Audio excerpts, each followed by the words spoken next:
Well, kia ora te whānau, and welcome into a special pop-up Hoon. It's like that old shop halfway down the street that's a bit dusty, but we're here to show our wares, to have a really good look at Labor's new capital gains tax policy, which it was forced by a leak, it seems, this morning to release in its entirety, along with its matched up policy of giving a Medicaid card to residents with 3 free doctor's visits. It is a capital gains tax on residential and commercial property beyond the family home, and it doesn't apply to other non-commercial property business assets and other assets and items such as KiwiSaver or personal items. Terry Baucher, a tax expert and tragic. It's lovely to have you on the Hoon. Great to see you. Kia ora, Bernard. Thanks for inviting me on. Well, Marie. Yeah, it's great to see you because this one's been a long time coming, although it could have been even longer time coming if Labor wanted to have an extremely low target strategy. But they've come out and said CGT, but beyond the family home. What's your initial impression of the policy? It's a step in the right direction. It's not surprising that they've followed through with what the tax working groups unanimously agreed on. All 11 members of the group agreed that the tax CGT, or we should apply CGT to residential property investment. The twist here is they've added commercial property to that as well. So it's a step in the right direction. It fits in with how we've gone about tax policy in relation to expanding the tax base in capital areas. It's incrementally, bit by bit like so we just starting with rocks and soup, and then you just gradually add carrots and leeks, and then before we finally you've got a full-on soup. But it's bit by bit. That's how we've done it. So an opponent might call it the thin end of the wedge. Well, that wedge is actually pretty thick. We go into it. We're now starting to at the stage where what's not being taxed, what's outside the CGT, and as you said, shares are, but they aren't as well, because if you invest in overseas shares, then you're subject to the foreign investment fund regime. And if you invest in bonds, you're subject to the financial arrangements regime, which taxes all gains. The foreign investment fund regime acts like a quasi-wealth tax. Then you have your ordinary shares. If you're investing in Australasian shares, if you acquire them with the purpose or intent of sale, you're taxed. So that's actually it's pretty broad, but there are certain, that last one in there, there are certain subjective definitional arguments that come into play. And one of the things that is to be, I say, consistently in relation to introducing a capital gains tax, it gets rid of subjective arguments like, in the case of land developments, is this work of a minor nature? Well, minor is a very elastic term there. And so we spend ages debating, well, how much of this does this expenditure mean this is minor and therefore the development subdivision is non-taxable? This gets rid of that. So it's actually a simplification. But that wedge is pretty thick, but people don't realize it. So one of the arguments put forward by Chris Ipkins and Barbara Edmonds today, and with previous versions of capital gains tax that Labor proposed in 2011, 2014, and then in 2017 until the very last minute when then they bailed out and said, we'll have a tax working group instead, is that this makes the tax landscape much fairer and levels the playing field. Do you think it does both of those things? A qualified yes to that. Fairness in tax is like beauty. It's often in the eye of the beholder. But yes, the key point they point out here is that if you if you're a nurse or a teacher, every single dollar that you earn is taxed. On the other hand, if you invest in property and you're outside the bright line test, you're not taxed. Now, an economist such as your good self would say, well, hang on, what's the difference? Economically, you, the investor in the property, are so many $250,000. If say that's a gain, you're $250,000 better off. So that is income in a broad sense, economic income and cash. So why is that not taxed? So if you're saying we are going to expand to catch that, then you are broadening the base, as we say, but more you are leveling the playing field in that scenario. But it does mean that if you have a choice as a household, as a saver, to put your money somewhere that you think is going to generate tax-free, leveraged capital gains, and you think that pumping more value into your own residential property, now that could, for example, mean buying the next door neighbour's property and saying you reside on it. It could mean, renovating your house to within an inch of its life, adding 16 bedrooms, whatever it is, just pumping more and more money into that property that you own and live in. That's instead of putting money into, pension fund assets or into your own business or into, the neighbour's business that might actually generate some jobs and real returns. If you look at the $1.6 trillion that we collectively have in our housing market, which is 4 times GDP, so that's in the US, it's less than 2 times GDP. And our housing market is worth 8 times our stock market, whereas it's more like 1 to 1 in the United States. We really have, since 1989, when the then Labor government couldn't get a capital gains tax across the line, we have had this big hole. And not only a hole that created an imbalance, but the incentives that were previously there for putting money into pension schemes were removed. And we've had KiwiSaver peppercorn incentives getting smaller and smaller on that side. Whereas in other countries, they have a capital gains tax. To be fair, it's often not on the residential home. And then they have incentives to put money into pension schemes. And they have much healthier investment in their businesses and their stock markets and less crazy investment in their housing, although not completely uncrazy. So how much of a difference does it really make in leveling the playing field if you can still put, let's say, about $1 trillion of that $1.6 trillion is the residential family home? That's still 5 times larger than our stock market. We haven't really leveled the playing field, have we? No, when you look at it like that, I mean, yeah, the stock market crash of 1987 was an utterly cataclysmic event for financial investment in this country. I do not think you can understate how disastrous that event was, the destruction of value. Then compounded by the policy response you've just responded to. You mentioned the withdrawal of savings, superannuation scheme savings. Now, as a tax purist, I'd be in the camp of saying, well, giving people incentives to say, yeah, that's not the greatest thing because you get distortions. And we are talking about a very classic example of distortions. But coming on top of what had just happened to the stock market, where hundreds of companies delisted, and the NZX took decades to recover, and it's only the arrival of KiwiSavers resolved the market. I think we have fundamental problems with our capital markets, something the International Monetary Fund noted in its report on our productivity. We put excess savings into property. So the scenario you've just described is what's happened. Arguably, what the change here would mean that instead of business say, oh, well, I've got some spare cash, I'll just sink it into, I'll get myself the boat, the beamer, and the batch. I might say, oh, well, of course, it might be bigger boats, we never know. People's, yeah.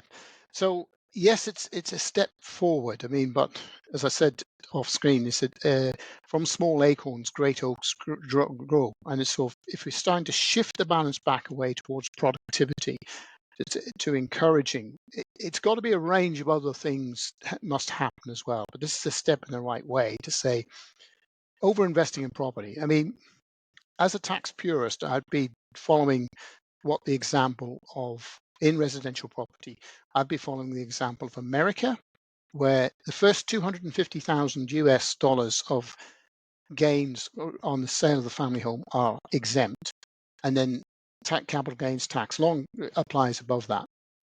So you could still realize a substantial gain on that. But they've got a housing market which isn't as gone as gangbusters as ours. That is too big a leap for people to take at this point. But I do think that at some point we should be considering an upper echelon and say, well, homes above $5 million or $3 million, should they qualify for the full exemption? That's probably the next step. That's probably heresy for some people, but as you said, otherwise we get total overinvestment, and we also face an issue with the largest concentration of $5 million plus properties in New Zealand is in the Greater Queenstown Lakes District area, and a large number of those are overseas owned. And there is an absurd scenario we're coming across where the owners of those will be paying capital gains taxes on disposal of those properties in relation to New Zealand home properties, but they won't be paying it here. Yet we are providing all the infrastructure to enable them to benefit from that. So it's a weird scenario. At some point, we may need to rethink widening our horizons around the taxation of property. If you had your chance to write the policy and you wanted to make it a level playing field and come up with a perfect tax policy, you're the Prime Minister in charge of the caucus in our essentially one-chamber parliament. What would you do? Right. Well, I think what I've said is this. I probably would have extended the capital gains tax to cover other assets. And I would look at, for example, our shares and because I mentioned earlier the foreign investment fund regime and stock market. Crypto assets. There's some interesting cases going on right now. Crypto assets are in the all or nothing bucket. There have been tremendous value being realized here, but there are a number of tax cases going on right now involving what we can figure out as substantial sums of money, where it's basically all or nothing. They're either fully taxable or fully exempt. Now, so one of the things I like about capital gains tax is in terms of as a simplification, people understand, broadly speaking, the general concept of I buy something, I sell it, and I realize again, I pay tax on that.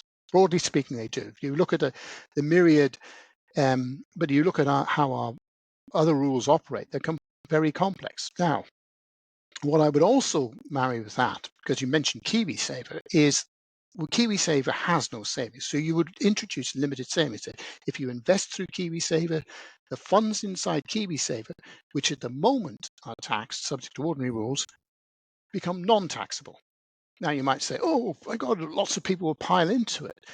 Well, the thing is, KiwiSaver is building up a pool of savings rapidly now. It's over $100 billion and growing, which we can use for ourselves. The Prime Minister is going around shaking the tin saying, oh, please invest in us, we're poor. We're not.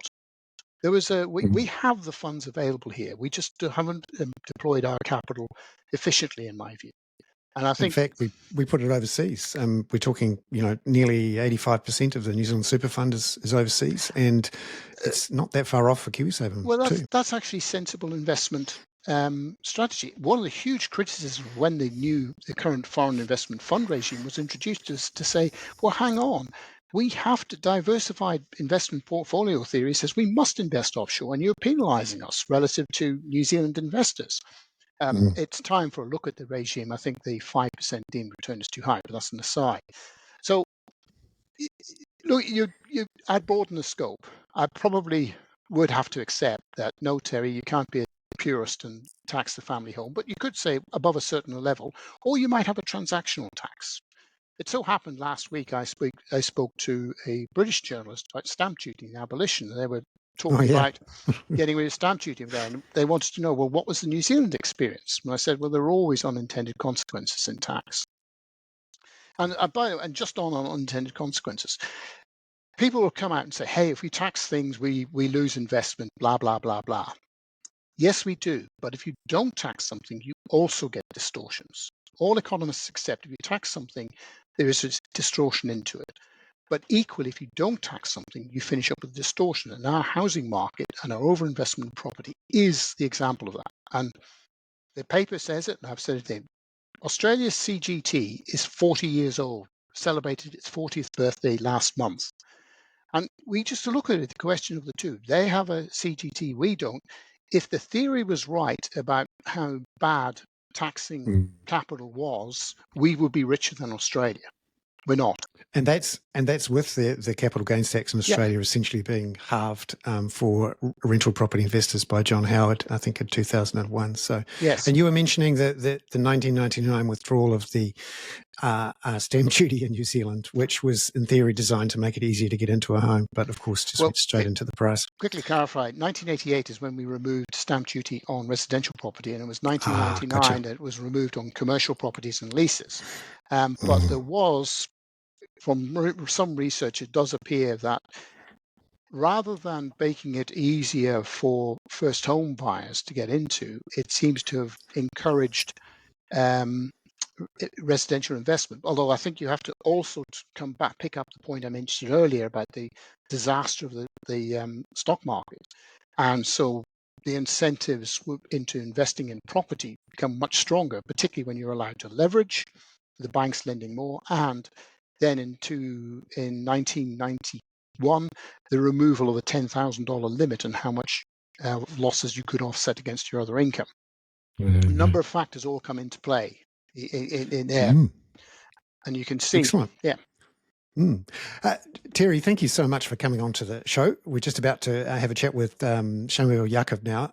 Terry Baucher there, a tax expert and tragic and regular commentator with a fantastic podcast on interest.co.nz. I'll put a link in the show notes to that. Terry, thank you so much for coming on to Pop-Up Hoon. Thank you, Bernard. Have a good evening. Cheers. You too. Cheers.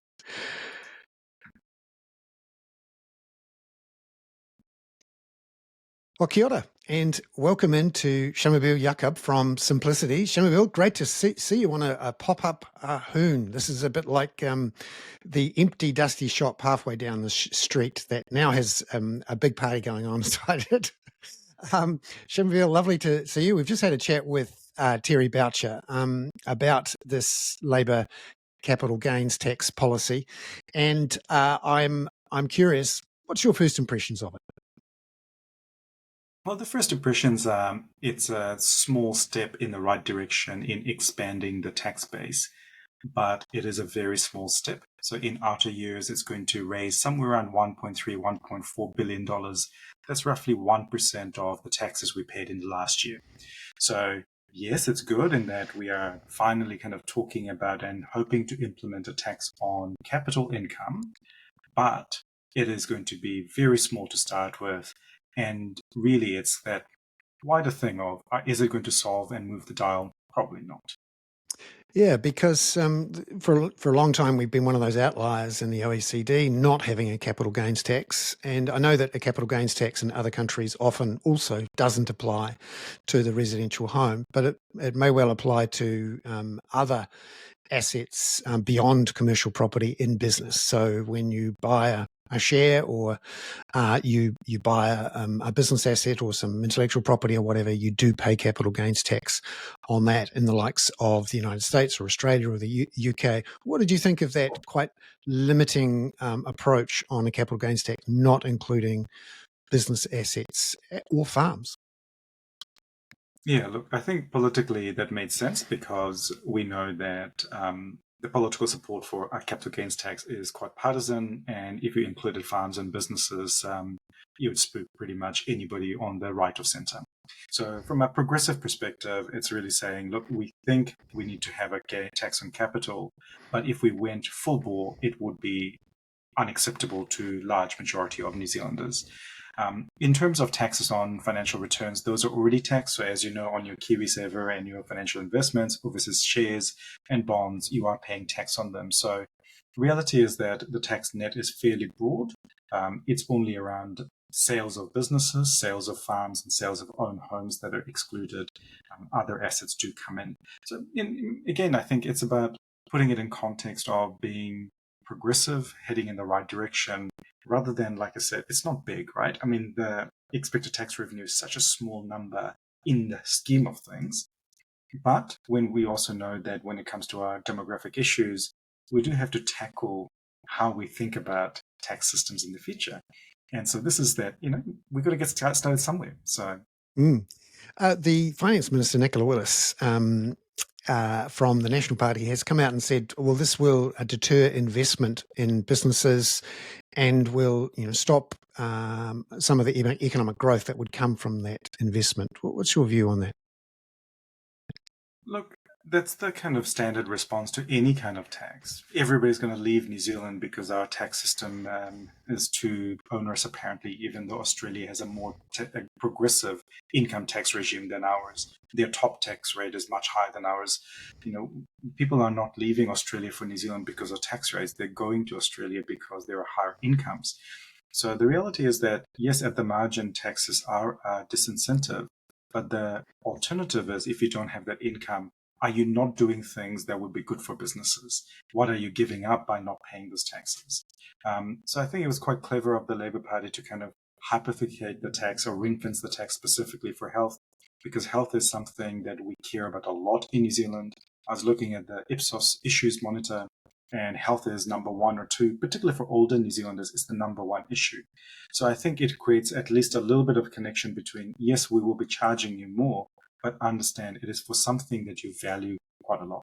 So no, look, I don't agree that just necessarily having a higher tax or a new tax would deter all investments, because you have to look at the counterfactual of where that money would go and whether or not that would derive some benefit for New Zealanders. I think we can all agree that our tax system as it stands is not sustainable.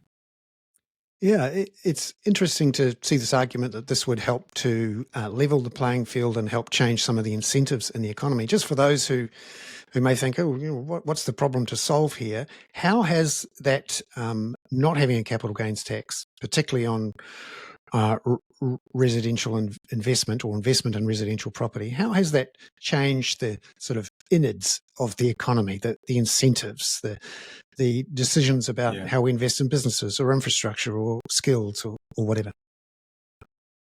Well, the way I think about it, there's two things. One is around the kind of efficiency aspect, and the other is the equity aspect. The efficiency aspect, of course, is that we have this asset class that has a tax privileged position. So inevitably, we put more money into that. So when you buy and sell houses, when you buy and sell buildings, you're not paying tax on the income, the capital income that you earn.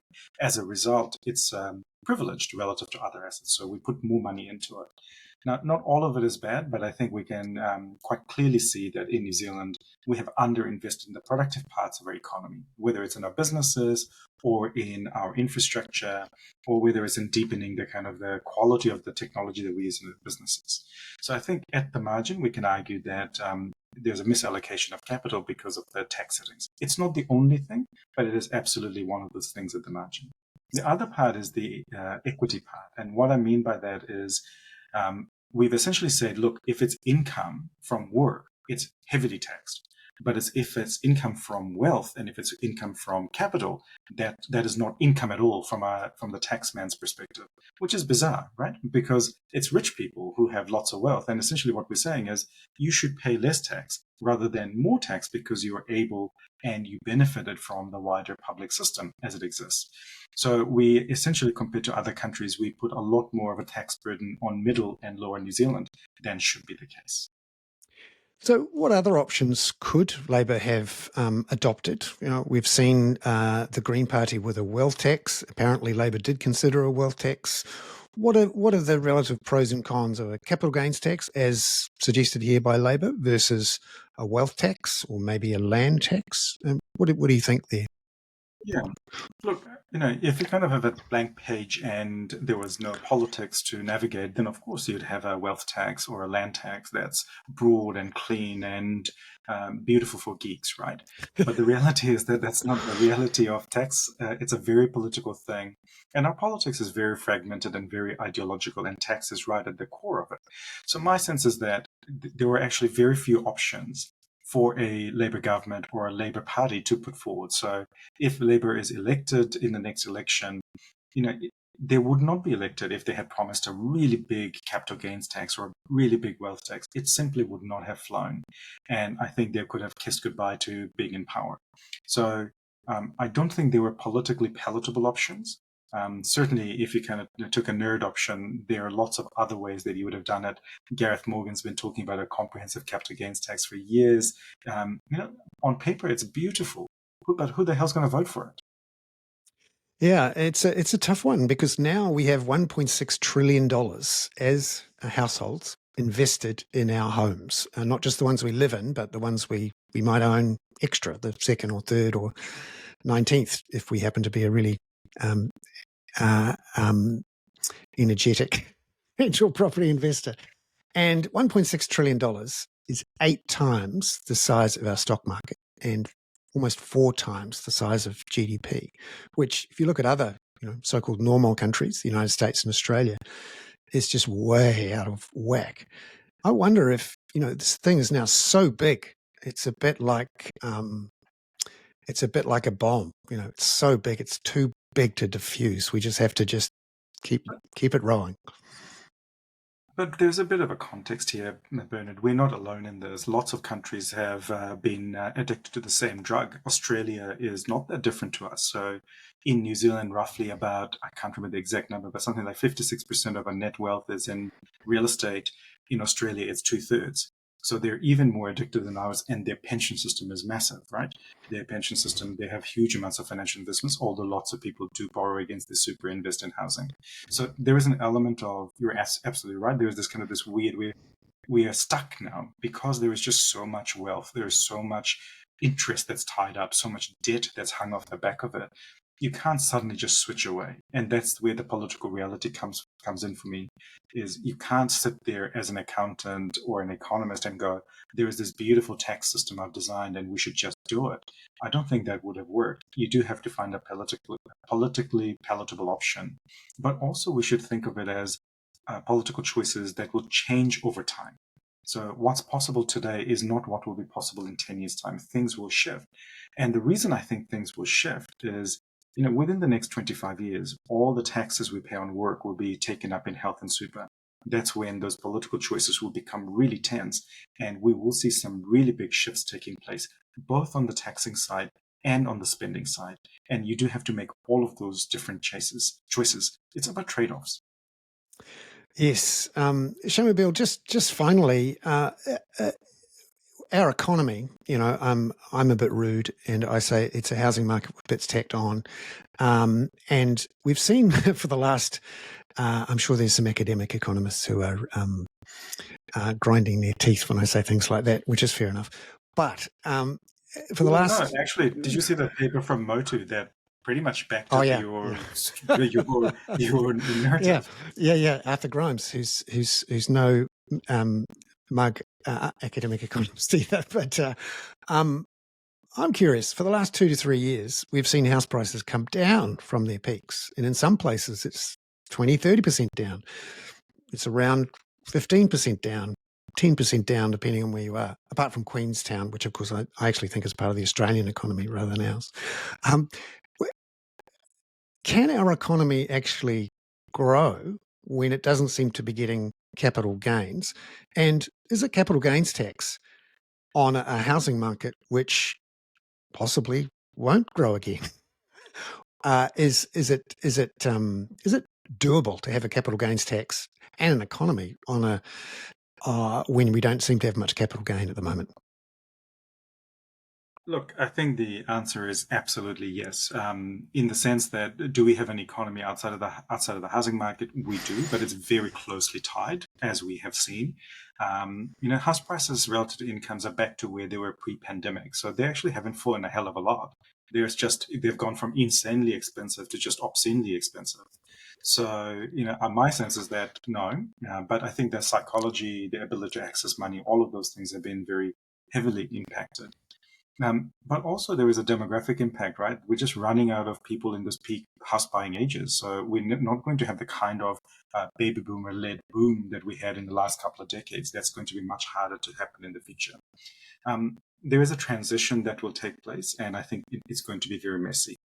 We are going to find other ways of doing things. But, I was looking at a whole bunch of things around New Zealand over the last 40 years. And when you look at the reforms of the 1980s, some of the places that were hardest hit also were able to come out of it because their land prices fell and new opportunities, change of land use, change of people happened, and that catalyzed things. Not always, but it's possible. So I'm optimistic that it's possible that we'll do something different. In terms of whether or not a capital gains tax will work in the future, the answer is yes, there will still be some increases in prices in some pockets of it. And the whole point of a capital gains tax is to get tax on the gain, not on the value. So if there is no gain to be had, there is no tax to be paid. And it is what it is. It just sits in the background as a thing. So I don't think it's necessarily a bad thing in that it's just at the margin. It's very, very much the beginnings of our much, much bolder conversation we need to have around our tax system and the public services, both in terms of quantity and quality that we want as a country. Shamubeel Eaqub, the Chief Economist at Simplicity. Great to have you on. Thank you very much. Thanks for having me, Bernard. All right. Well, time to welcome Susan St. John, an economist and an academic from the Auckland University and a long-time studier and commentator on tax issues. How's it going, Susan? It's going pretty well, thank you. Sorry I missed out on the previous discussions. No worries.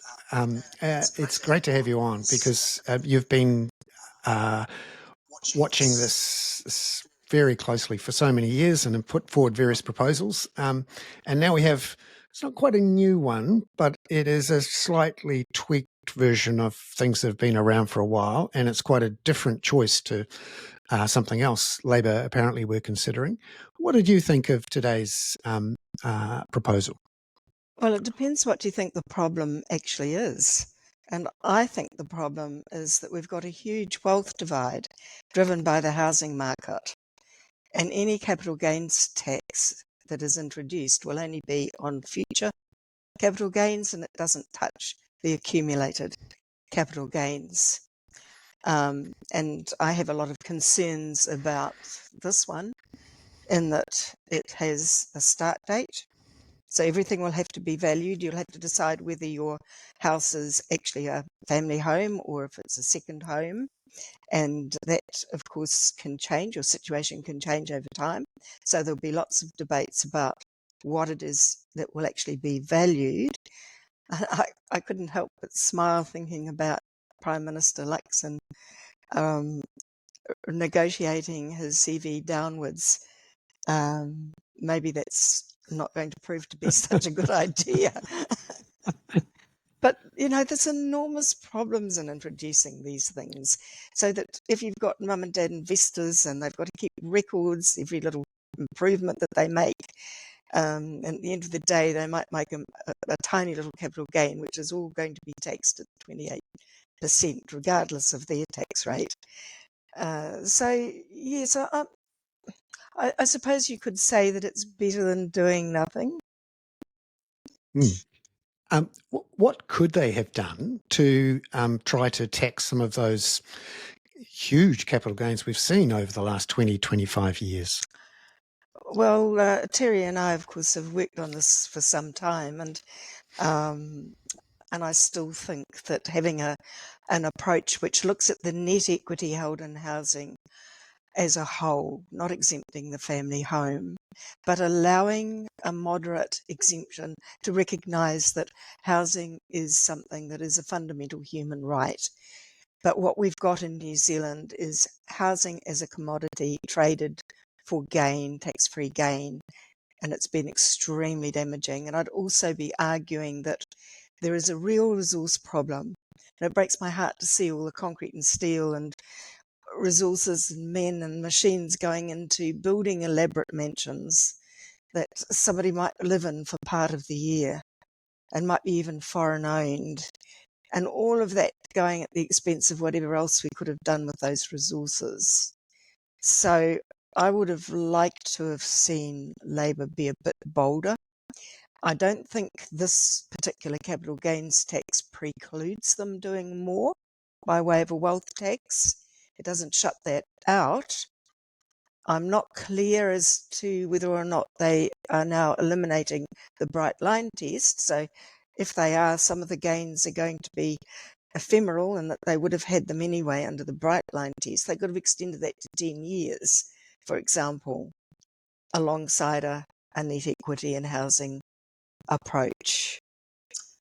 Yeah, because because in other countries, for example, the United States, as Terry's pointed out, there's a $250,000 freebie, if you like. You can make $250,000 worth of capital gains tax free if you sell your family home, and that helps to protect, if you like, the family part of the family home, but means that other assets, including shares and including other types of assets, are taxed. How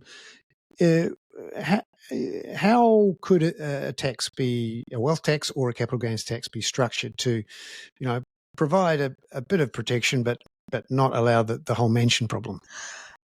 Well, I don't think we should get too much into exempting at the top end. I think that defeats the purpose of it. But I do agree with the idea that you can introduce these things gradually, and certainly a net equity tax starting with residential property could be extended later to encapsulate other kinds of wealth. It wouldn't cut that off. And, these things are really tricky, and we've been down this path so many times before. But I just really wonder. Of course, there's apparently going to be no capital gains tax levied on death. So I hadn't noticed that. Mega wealthy people can pass it down without the tax applying. That seems to be particularly perverse. So there's sure to be a lot of those sorts of details that are going to come up that are going to be endlessly controversial. Yeah, just wondering about the political economy of this, because now we have a housing market that's worth $1.6 trillion. That's worth almost 4 times our GDP, and it's worth 8 times our stock market. And we're the most imbalanced, housing market as an investment pool versus stock market, pretty much in the world. I mean, if you look at the ratio, it's more like 1 to 1 in the United States, and a little bit closer in Australia. Do you think that it's possible for us to shift that imbalance in a reasonably quick time before the generations today have already given up? Well, it might not be easy, but I think we don't have a choice if we actually want to start to undo the damage that is arising from this increasing wealth divide and shutting so many people out of the housing market. And I don't think that you can solve our housing problem, our homeless problem, without dealing to the top end of housing. And this particular tax is supposed to raise at most about $700 million a year. Even that seems quite a lot. Yeah, I do wonder how capital gains are going to be made, actually, or much capital gains, or any sort of repeat of the capital gains we've seen over the last 20 years, because there was sort of a couple of big one-offs in that period. Interest rates, on average, fell from 8% to 3%, and bank leverage basically doubled. So the amount of credit that was pumped into the housing market by banks doubled, proportionate to GDP. And also banks are now no longer lending any new money in net terms to businesses. So essentially they've become totally focused on the mortgage market. And I do wonder if you can actually change that sort of I was going to say military-industrial complex, but residential-industrial complex, when the scale is so large and so many industries really have changed their entire structure to adapt to that sort of fact of life. Yes, and the horse has bolted, that the capital gains have been made. And as you say, it's hard to see we're going to get all that many capital gains in the future, and particularly if people are able to deduct what they spend on the property. It'd be very good for tax accountants. And it will mean an awful lot of money spent on DIY and renovations and second floors and decks and those sorts of things as people look to pump more of their own capital into increasing the value of the home in a way that they think is tax-free. And it's probably pretty leveraged too, because I'm guessing they will have been given the money by the bank. So perhaps time to buy shares in Mitre 10 and Bunnings Warehouse. But bad for the resource implications of that. And the other thing I don't hear much discussion about is the fact that it's tied to 3 free visits to the GP. Has that been discussed? Yes. That's the policy that's come out. It's a bit like a hypothecated tax designed to convince everyone that the politicians won't get their hands on it and that it's a good thing.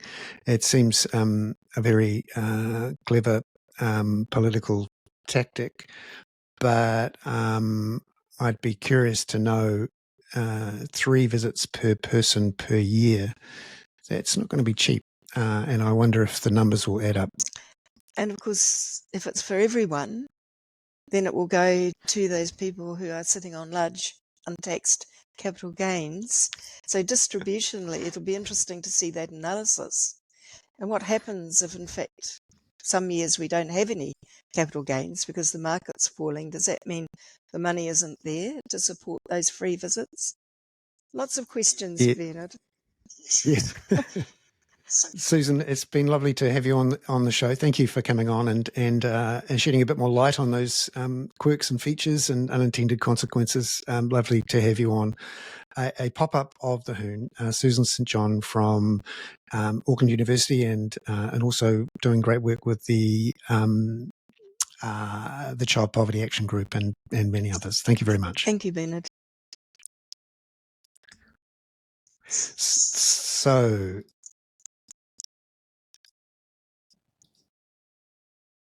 that is the end of today's pop-up Hoon. I hope that those who were with us and stuck with us through the live episode will appreciate the authenticity of a pop-up Hoon.